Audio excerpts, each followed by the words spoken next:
हिंदुस्तान। आखिर सिर्फ 2 साल में बीजेपी के नंबर 31% क्यों गिर गए? देखिए हमारी स्पेशल रिपोर्ट।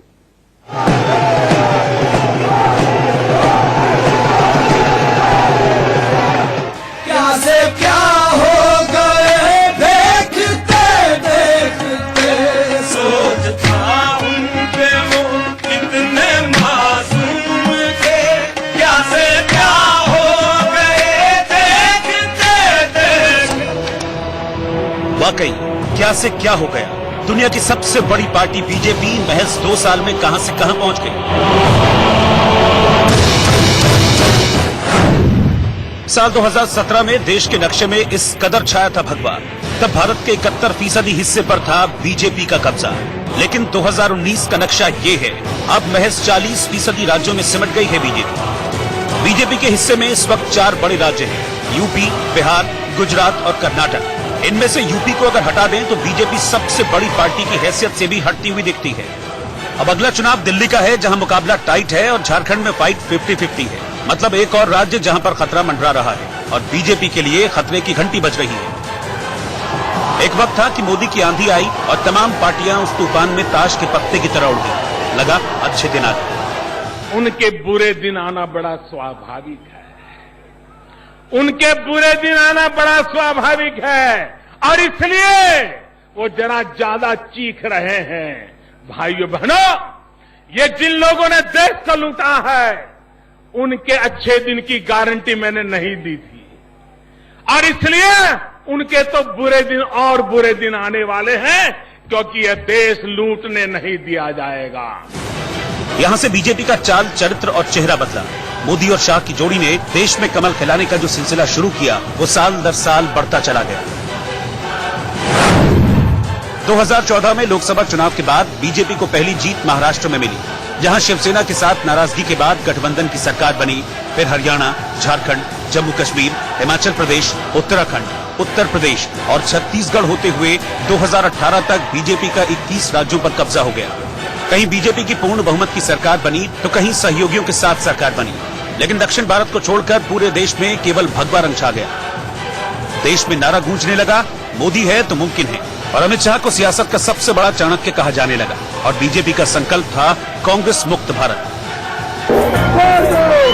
गांधी के जीवन की अंतिम इच्छा थी कांग्रेस को पीछे लो, कांग्रेस को कहां लगा लो, ये काम अधूरा है, दिल्ली के लोग पूरा करोगे, पूरा करोगे, गांधी की इच्छा पूरी करोगे, पूरे पूरा करोगे, पूरे हिंदुस्तान में करोगे, हमेशा हमेशा के लिए करोगे। गांधी के सपने को पूरा करने के लिए ही भारतीय जनता पार्टी आपके पास आई है, कांग्रेस मुक्त भारत। साल 2018 तक बीजेपी देश के 71% हिस्से पे छा चुकी थी। यह सब पीएम मोदी के जादू और अमित शाह की कुशल सियासी रणनीति का नतीजा था। लेकिन अब 1.5 साल बाद हालात बदल चुके हैं, और ये सब तब हो रहा है जब बीजेपी ने इसी साल लोकसभा चुनाव में अपने दम पर 303 सीटें जीतकर केंद्र सरकार में वापसी की है। एक वक्त ऐसा लग रहा था कि मोदी और शाह की जोड़ी अजय है। भगवा रंग अब अश्वमेघ रथ पर सवार हो चुका है। लेकिन पहले 3 बड़े राज्य हाथ से निकले और अब महाराष्ट्र में पवार ने बीजेपी को पटखनी दे दी, और इसी के बाद सवाल उठने लगे।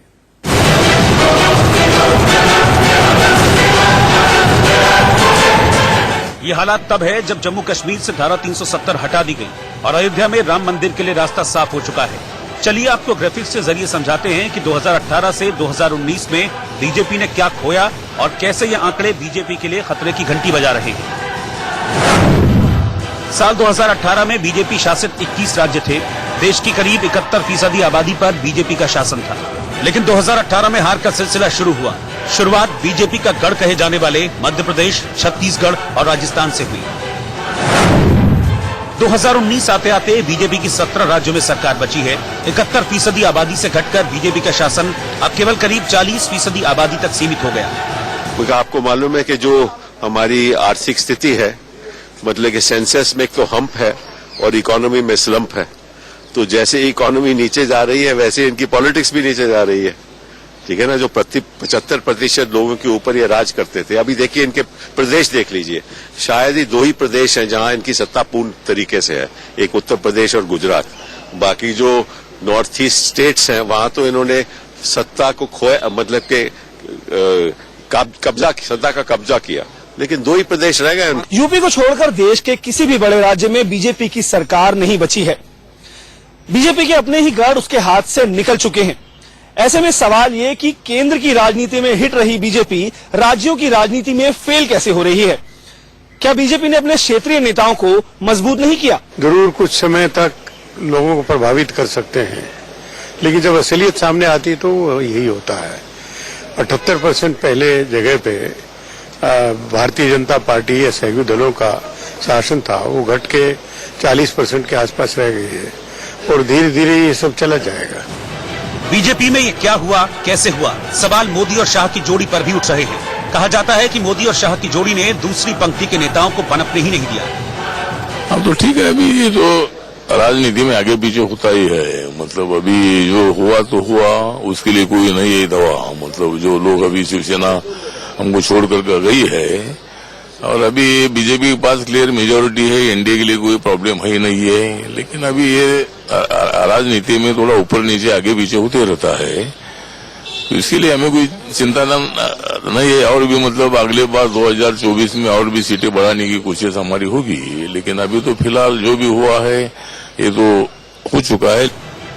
कहा तो ये भी जाता है कि जिन राज्यों में बीजेपी का परचम लहराया वहां ऐसे नेता को मुख्यमंत्री बनाया गया जिनका राजनीति में बड़ा अनुभव नहीं था या जो सीएम की रेस में कहीं भी नहीं थे, जैसे हरियाणा में मनोहर लाल खट्टर, झारखंड में रघुवर दास और यूपी में योगी आदित्यनाथ। ऐसे अप्रत्याशित फैसलों से भी राज्य के नेता नाराज होते रहे। जो कुछ भी बुरी स्थिति आई है, आखिर ये आई कैसे? क्यों लोलुपता थी सत्ता में आने की? तो यहाँ पे मुश्किल यह है कि एकल नेतृत्व की एक तो फायदा ये होता है कि चीजों को डिलीवरी की रफ्तार बढ़ जाती है, एकल नेतृत्व में ये उसका फायदा है। लेकिन इसमें बाकी इंस्टीट्यूशंस खत्म हो जाते हैं। सेकेंडरी लीडरशिप ग्रो नहीं करती, टर्शियरी लीडरशिप खत्म हो जाती है। तो इसमें सबसे बड़ी दिक्कत है कि मोदी जी एकल नेतृत्व के स्वामी हैं। आगे दिसंबर में बीजेपी संगठन के चुनाव होने हैं, पार्टी के लिए नया अध्यक्ष चुना जाना है। जेपी नड्डा को अध्यक्ष बनाकर अमित शाह पूरी तरह से गृह मंत्रालय का कामकाज देखेंगे, ऐसी खबरें हैं। लेकिन क्या ऐसे समय में अमित शाह का संगठन से हटना बीजेपी के लिए सही होगा? सवाल कई है। सियासी शतरंज पर हर सवाल का जवाब से जीत होती है, जिससे बीजेपी दूर जाती दिख रही है। Bureau report, India news.